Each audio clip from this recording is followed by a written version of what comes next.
어떤 교회의 한 성도님이 목사님에게 찾아왔습니다. 이 성도님은 큰 회사의 사장인데 뛰어난 능력과 또 열정으로 회사를 아주 크게 번창시킨 사람이었습니다. 그런데 회사는 크게 번창했지만 그는 아주 심신이 지쳐있고 상처를 많이 당한 상태였습니다. 결국 그는 신경정신과를 찾아갈 수밖에 없었고 정신과 치료를 계속 받아도 아무 소용이 없자 마침내 다니는 교회 담임 목사님에게 찾아올 수밖에 없었던 것입니다. 목사님께서 그가 한 모든 얘기를 다 듣고 아주 신중하게 처방을 내려줬는데 그 처방은 뭐냐 하면 그것은 시편 23편을 하루에 5번 읽으라는 그런 처방이었습니다. 아주 황당하고 어처구니 없고 이해가 되지 않았지만 그는 순종하는 마음으로 시편 23편 목사님 처방대로 읽기 시작했습니다. 아침에 일어나자마자 읽고 아침 식사를 한 후에 점심 식사를 한 이후에 저녁 식사를 한 이후에 잠들기 전에 이렇게 꼬박꼬박 읽기 시작했습니다. 처음에는 한두 번은 쉬웠습니다. 그러나 그것을 매일 5번씩 한다는 것은 결코 쉽지 않는 일이었습니다. 말같이 실제로 해보니 그것은 결탄코 쉬울 일이 아니었어요. 그러나 그는 정말 인내하는 마음으로 하나님의 은혜를 사모하는 마음으로 계속적으로 시편 23편을 묵상하는 가운데 어느 날 성령님께서 그에게 임하기 시작하는데 놀라운 변화가 일어나기 시작한 것입니다. 성령님께서 그의 지친 심신과 육체를 만지기 시작했고 그를 치유해 주시기 시작했던 것입니다. 결국에는 하나님의 은혜로 신경정신병이 다 깨끗이 낫는 은혜를 체험하게 된 줄로 믿으시길 바랍니다. 이처럼 우리의 영혼과 육체를 치료하는 책이 성경입니다. 그 중에 성경 말씀 중에 중요한 책은 시편이죠. 시편 가운데 가장 또 중요한 말씀이 있다면 뭐니 해도 23편 아니겠습니까? 시편 23편은 다윗이 아들 압살롬의 반론에 쫓겨나가지고 유대 광야에서 그 피난길에서 고통 가운데서 죽음의 골짜기 속에서 지은 시라고 할 수가 있겠습니다. 하나님의 은혜로 여기까지 왔는데 왕이 됐지만 그토록 믿었던 아들이 반란을 일으켰을 때 그 가슴의 상처가 얼마나 컸겠습니까? 그토록 믿었던 친구가 배반을 했을 때 얼마나 그 마음 가운데 상처가 컸겠습니까? 광야 곳곳마다 피신하는 가운데서 죽음의 어둠의 사자들이 그를 쫓고 다니는 얼마나 고통스럽겠습니까? 그런 고통 속에서 시편 23편이 아름답게 나온 것입니다. 그렇다면 시편 23편에 도대체 어떤 은혜가 있기에 이렇게 우리의 영혼과 육체를 치유할 수 있단 말입니까? 본시는 다음과 같이 시작합니다. 오늘 본문 1절 말씀에 여호와는 나의 목자시니 내가 부족함이 없으리로다. 저는요 이 시의 첫 구절만 읽어도 마음이 평안하고 위로가 넘치는 것을 경험하게 된 것입니다. 여호와는 나의 목자시니 내가 부족함이 없으리로다. 이 사실이 얼마나 감격스러운고 얼마나 고마운 일입니까? 여기서 나오는 목자는 양들을 위해서 모든 것을 다 준비하고 모든 것을 희생하고 모든 것을 돌보는 자 아니겠습니까? 그런데 여호와 하나님께서 우리의 인생의 목자가 되어 주신다는 것이에요. 그래서 요한복음 10장 11절 말씀에 예수님께서는 친히 우리 가운데 이렇게 말씀해 주지 않았습니까? 다 함께 있습니다. 나는 선한 목자라. 선한 목자는 양들을 위하여 목숨을 버리거니와. 아멘. 선한 목자는 양들을 위해서 목숨을 버린다고 이렇게 정죄해 주지 않습니까? 하나님의 아들 예수님께서 나 같은 죄인을 살리기 위해서 이 땅에 오셔서 십자가를 지심으로 말미암아 이렇게 나를 구원해 주시고 나를 사랑해 주신다는 목자가 되었으니 이보다 놀라운 감격스러운 일이 어디 있겠습니까? 이처럼 우리의 영혼의 목자가 되신 주님께서 우리의 일생을 다 인도해 주시기 때문에 우리의 일생이 고난이 있고 시름이 있고 고통이 있을지라도 조금도 부족함이 없다는 것입니다. 그렇다면 우리에게 어떤 부족함이 없다는 뜻입니까?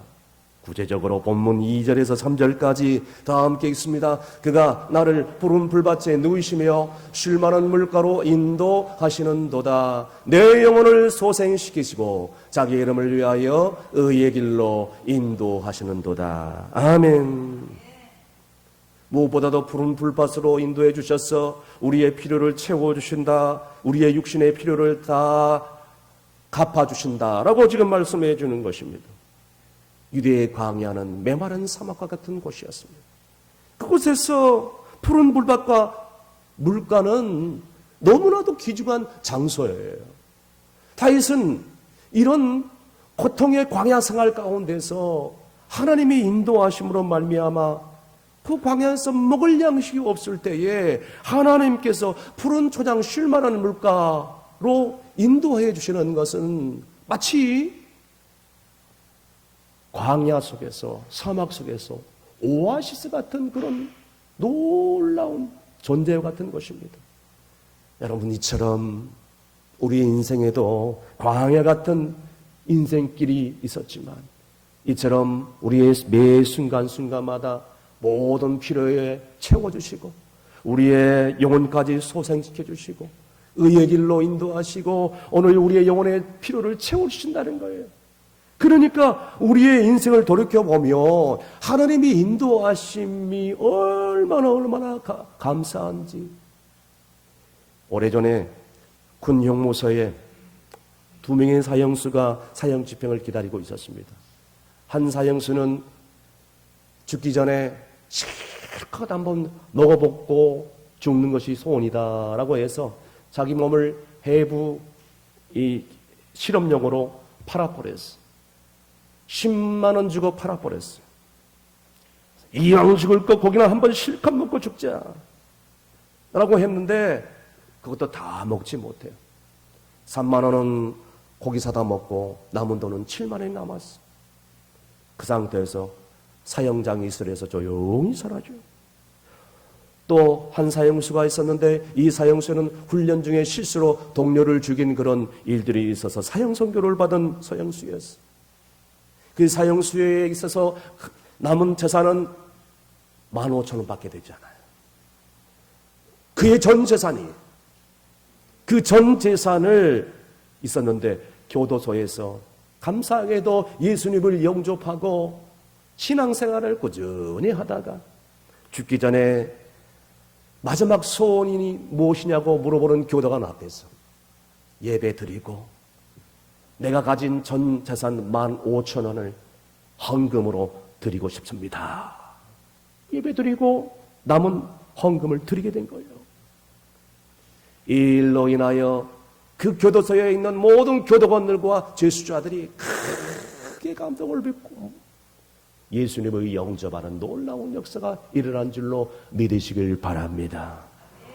사랑하는 성도 여러분, 우리가 인생을 살아가면서 무엇에 감사하느냐에 따라서 그 사람의 됨됨이와 인격을 알 수 있게 됩니다. 인생을 살면서 괴로운 일이 많고 힘든 일이 많을지라도 그 현실 속에서 자족하는 비결을 배워서 사도 바울처럼 어떠한 환경에 처하든지 감사할 수 있는 사람이 바로 행복한 사람인 줄로 믿습니다. 하나님 안에서 참된 행복과 기쁨을 누리길 원한다면 우리에게 영육간의 놀라운 베푸신 은혜를 감사할 수 있는 성도가 되어야 될 줄로 믿습니다. 그래서 시편 50편 23절 말씀에 감사로 하나님께 제사를 드린 자는 그 행위를 옳게 하는 자에게 내가 하나님의 구원을 보이리라. 할렐루야.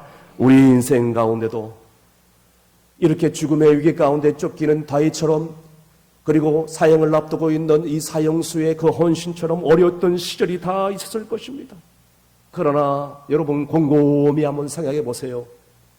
그 어려웠던 시절에 더욱더 하나님께 믿음 안에 살려고 간절히 몸부림쳤고 더 간절히 기도했고 주님 앞에 나와서 더 영적으로 성령 충만함을 달라고 하나님께 엎드렸고 힘들고 어려웠지만 하나님께 나의 시간, 나의 물질, 나의 모든 것을 바쳐서 더 하나님께 헌신하지 않았습니까? 어쩌면요 그때가 감사하고 그때가 너무나도 은혜스럽고 그때가 행복했다는 것을 나중에 여러분들이 꼭 깨닫게 될 날이 오게 될 거예요.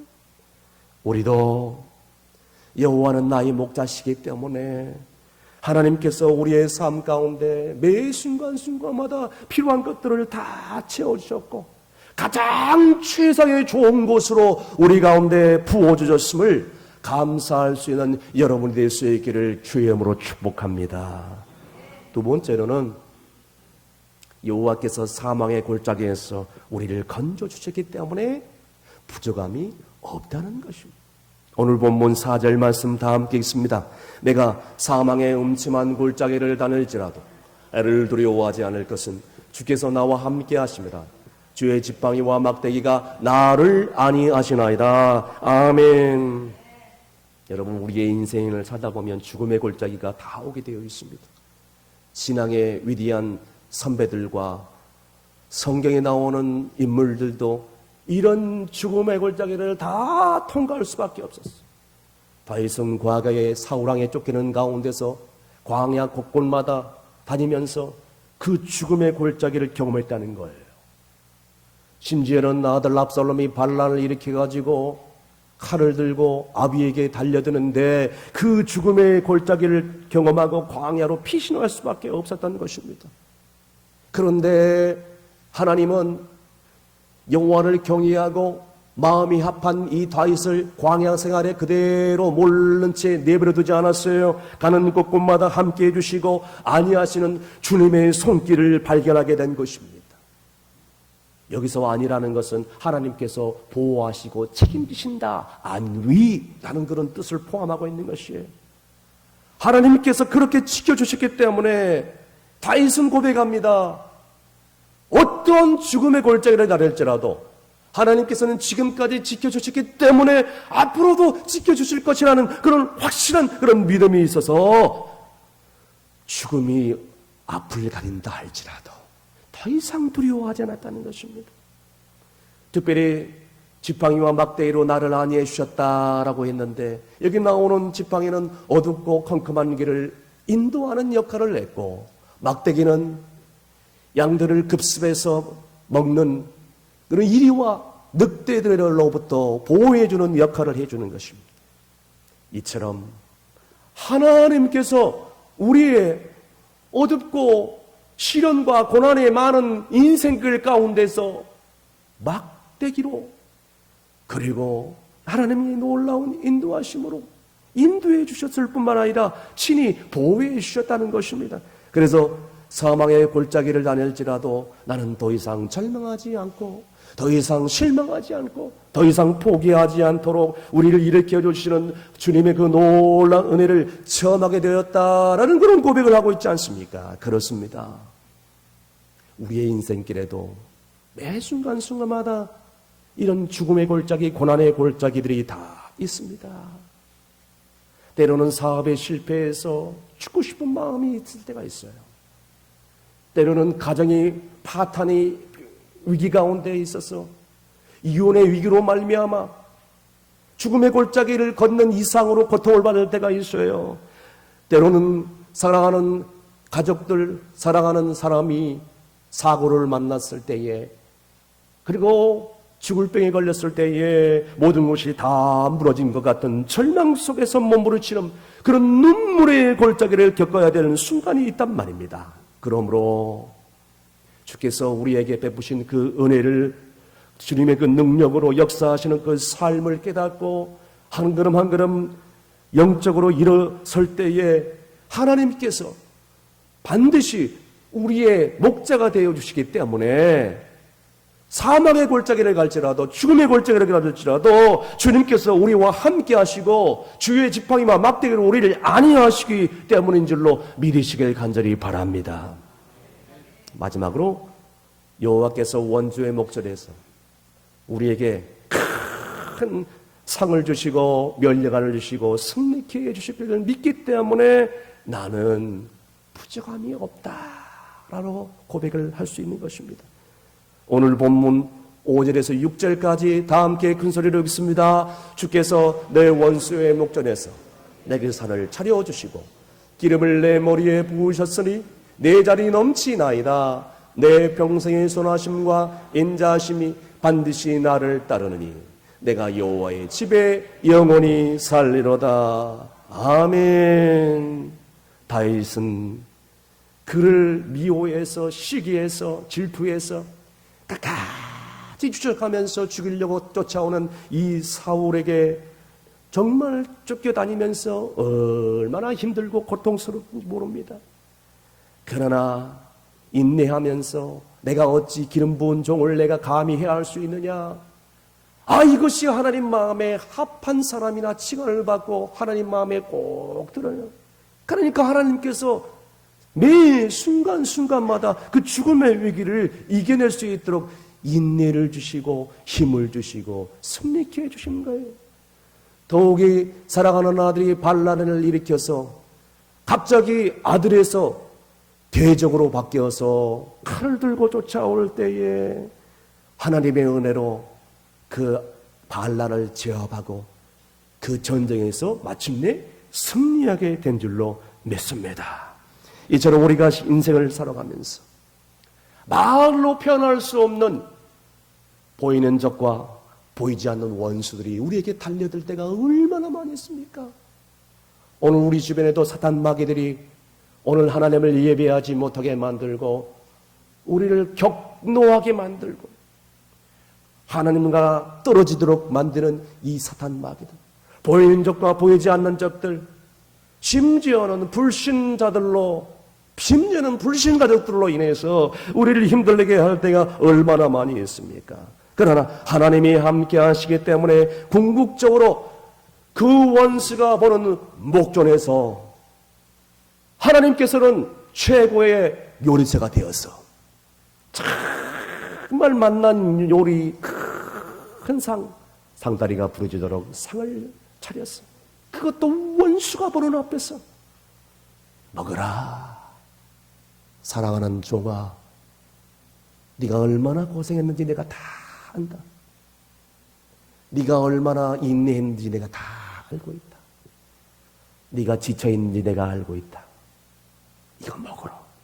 이거 먹고 힘을 내 일어나라 하면서 원수가 보란듯이 아름다운 맛난 상을 베풀어 주시고 또 우리의 머리에 기름을 발라주신 거예요. 그리고 더 나가서 하나님께서는 우리의 잔을 높이 들게 해주시고 내 잔이 넘치게 해주신 이유는 주께서 내게 기쁨의 영광으로 그리고 정말 승리의 면류관으로 우리 가운데 넘치게 해줄 것을 약속해 주고 있는 것입니다. 이로 인하여 하나님의 선하심과 인자하심이 우리가 죽는 순간까지 따라다니기 때문에 영원토록 주의 목전에서 나는 하나님만 바라보면서 나에게 주시는 십자가를 지고 하나님이 주시는 사명을 잘 감당해야 하는 줄로 믿으시길 바랍니다. 한 권사님에게 실제로 들은 간증입니다. 이 권사님 남편과 권사님 내가 열심히 신앙생활을 잘 해왔는데 이게 웬일입니까? 신앙생활을 잘 하려고 하면 위기가 찾아오는 말이 있듯이 이 사업을 했는데 한순간에 파산의 위기에 되어 있는 것입니다. 사업이 완전히 쫄딱 다 망해버린 부도가 나버린 거 아니지만 더 이상 회생 불가능이에요. 직원들 월급 줄 것도 없어요. 정리를 해야 되는데 정리도 안 되는 겁니다. 엄청난 빚더미에 올라앉게 되었어요. 하루는 남편이 공장에서 일을 하다가 파업남 공장이죠. 빚더미에 올라와 있는 공장이에요. 그 공장에서 그나마 일을 하고 집에 돌아와 먼지투성으로 돌아와서 씻지도 않고 방문 잠가놓고 조용히 아무 소리도 안 하고 나오지 않더랍니다. 권사님이 이상하다, 무슨 일이 있나 해서 노크를 해도 문을 열지 않습니다. 잡아당겨도 문을 열지 않아요. 가까스로 문을 열고 들어가니까 지쳐서 누워서 자고 있는데 흔들어서 깨웠어.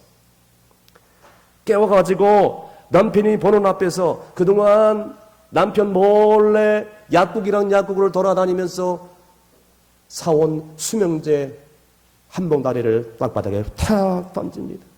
그리고 남편에게 그랬답니다. 여보, 이 약 먹고 자살합시다. 그만합시다, 여보. 그때 남편이 얘기합니다. 아이들은 어쩌고? 이 아이들은 사촌 동생에게 맡기고 그만합시다. 같이 약 먹고 죽읍시다. 이렇게 했더니 남편이 마지막으로 이걸 하고 싶다는 거예요. 뭘 하고 싶다는 거예요? 오늘 우리 교회 부흥의 날인데 목사님께서 연락이 왔어요. 그래, 죽기 전에 우리 부흥회 한번, 그래도 그동안 몸담았던, 그동안에 헌신했던 교회 아니겠습니까? 그래, 부흥회 참석하고, 부흥회 참석하고, 그 다음에 죽어도 늦지 않으니까 갔다 와서 죽읍시다. 그렇게 합시다. 그래서 부흥회 참석하게 됐어요. 그런데 강사 목사님이 은혜스럽게 뜨겁게 설교를 하는 중에 시선이 우연히 이 앞에 있는 그 권사님과 눈이 딱 맞았어요. 그 순간 성령이 임하셨는지 에레미야 33장 3절 말씀, 너희는 내게 부르자 내가 응답하겠고 내가 알지 못하는 크고 비밀할 일들을 내게 보리라 라는 그 말씀을 권사님을 향하여 그냥 보면서 하나님의 인도하심처럼 대포알처럼 쏘아대기 시작했습니다. 그 순간, 그 말씀을 듣는 순간 성령의 뜨거운 그런 불 같은 것이 그 권사님에게 임하기 시작하는데 주체할 수 없어요. 몸이 부들부들 떨립니다. 앉아있기가 힘듭니다. 입에서 이상한 방언이 터지기 시작합니다. 심지어는 막 견딜 수가 없어서 지쳐있어서 아무리 절제를 하려고 해도 자기 몸을 통제할 수가 없어요. 자기 몸을 이렇게 계속해서 끌어안으려고 해도 남들의 시선이 있어서 계속해서 그렇게 해도 어쩔 수가 없는 게 성령의 역사를 어떻게 부인할 수 있겠어요. 그런데 희한한 일은 자기 남편도 자신하고 비슷한 지금 일을 하고 있다는 겁니다. 은혜를 엄청나게 받더랍니다. 바로 그날 죽기를 각오하고 자살을 꿈꿨던 이 권사님 부부에게 죽음의 절망 속에서 하나님의 은혜를 체험하게 되는 놀라운 기적과 같은 역사를 이루게 된 것입니다. 그 체험이 있은 다음에 그 권사님 부부는, 내부는 어떻게 됐을까요? 자살했을까요? 아니요. 자살도 포기하고요. 낙심과 실망하는 것도 다 내려놓고요. 그리고 이제는 살고 싶지 않은 마음도 다 내려놓고요. 영적으로 다시 한번 부흥하게 되고 할렐루야. 성령 충만하게 되고 할렐루야. 전화위복의 회복을, 은혜를 체험하게 되니까 하나님의 은혜를 회복하게 되어서 하나님의 몸된 교회를 위하여 충성스러운 일꾼이 된 줄로 믿으시길 바랍니다. 이런 체험이 있어야 되는 거예요. 그렇습니다. 우리가 살다 보면 죽고 싶을 때가 한두 번이 아닙니다. 이런 생각이 올 때 우리의 삶이 다 한순간에 허물어지는 것이에요. 어디에 뜨겁게 신앙생활을 해도 그 죽음의 골짜기가 다가올 때 다 포기하고 싶은 거예요. 이게 인간이에요. 그러니까 인간은 연약한 겁니다. 남몰래 눈물의 상처가 얼마나 많이 있었습니까? 남몰래 알게 모르게 자기 가족들도 모른 채 눈물을 닦고 있을 때가 얼마나 많이 있었습니까? 그러나 여러분 명심하십시오. 사랑하는 사람은 몰라도 하나님은 알고 계셔요. 할렐루야. 그걸 알아야지. 예? 다른 사람들은 다 몰라도 하나님은 알고 계신다는 거예요. 할렐루야. 그러니까 하나님 바라보고 신앙생활을 해야지. 사람 보고 신앙생활을 하면 되겠어요. 사람은 사랑을 줘야 될 대상이지 믿을 만한 대상이 아니라는 거예요. 하나님만 바라보면서 그 어떤 힘들고 어려운 죽음의 골짜기를 지나간다 할지라도 이것이 다 내 십자가지. 그래 내가 져야 될 십자가야. 그러면서 내 십자가를 지면서 끝까지 주님께 매달리면서 이제는 하늘의 미달이 되어서 죽어짐으로 말미암아 내 가족들을 살리고 내 가정을 살리고 내 교회를 살리고 이 지역을 살리고 이 나라와 민족을 살게 될 줄로 믿으시길 바랍니다. 뿐만 아니라 끝까지 죽는 순간까지 우리를 믿음의 이경 가운데서 쓰러뜨리게 만들려고 하는 그 원수들, 대적들이 있을지라도 그 대적들이 우리 주변에 우글우글 거릴지라도 우리가 두려워하지 않을 것은 우리가 사랑해야 될 영혼들임을 기억하면서 끝까지 사랑으로 인내하면서 살아갈 때에 언젠가는 하나님께서 마침내 푸른 풀밭, 쉴만한 물가로 인도해 주시고 궁극적인 승리를 허락해 주시고 더 좋은 은혜를 주실 줄로 믿습니다. 더 큰 행복으로 채워주실 줄로 믿습니다. 더 놀라운 축복으로 갚아주실 줄로 믿습니다. 말씀의 결론을 내립니다. 우리의 인생을 살아오면서 얼마나 많은 눈물의 상처가 많이 있었습니까? 이런 고통의 시간들을 보내면서 얼마나 많은 마음의 상처를 받아서 정말 누구한테도 얘기하지 못한 그런 고통의 시간들이 많이 있었습니까? 그러나 오늘 시편 기자도 하여튼 고백합니다. 여호와는 나의 목자시니 내가 부족함이 없으리로다. 그가 푸른 불밭 쉴만한 물가로 인도하시니 내가 오늘도 여호와의 전에 영원히 거하리로다. 주님께서 우리에게 항상 가장 좋은 곳으로 채우시기 때문에 이 믿음 가지고 어떤 힘들고 어려운 일이 있을지라도 주님의 위로가 있기 때문에 내가 오늘도 있고 주님의 소망이 있기 때문에 내가 오늘도 땀 흘려 일하고 주님의 인도하심이 있기 때문에 죽음의 골짜기를 다닐지라도 내가 두려워하지 않고 소망 가운데 살 수 있어서 어떤 고난과 상처 속에서도 주님이 나를 치유하시고 주님께서 나에게 함께 하시겠다는 그런 믿음으로 일어설 수 있는 여러분이 될 수 있기를 주의 이름으로 축복합니다. 기도하시겠습니다. 나의 영원한 목자가 되신 하나님 아버지 감사합니다. 우리의 지난날 인생길을 돌이켜볼 때 얼마나 힘들고 절망할 때가 많이 있었습니까? 명절이 와도 어떤 가정은 고통과 눈물의 시간들을 보내는 가정들이 얼마나 많이 있습니까? 그러나 이제 여호와께서 저희의 목자가 되시니 부족함이 없는 줄로 믿습니다. 사망의 음침한 골짜기를 다닐지라도 내가 두려워하지 않을 것은 주님께서 나와 함께 하시고 원수의 목전에서 내게 상을 베풀어 주시고 나의 잔이 넘치게 해줄 줄로 감사옵나이다. 그러므로 내 평생의 선하심과 인자하심이 정녕 나를 따르니 내가 여호와의 집에 영원히 거하기를 간절히 원하고 예수님의 이름으로 기도합나이다. 아멘.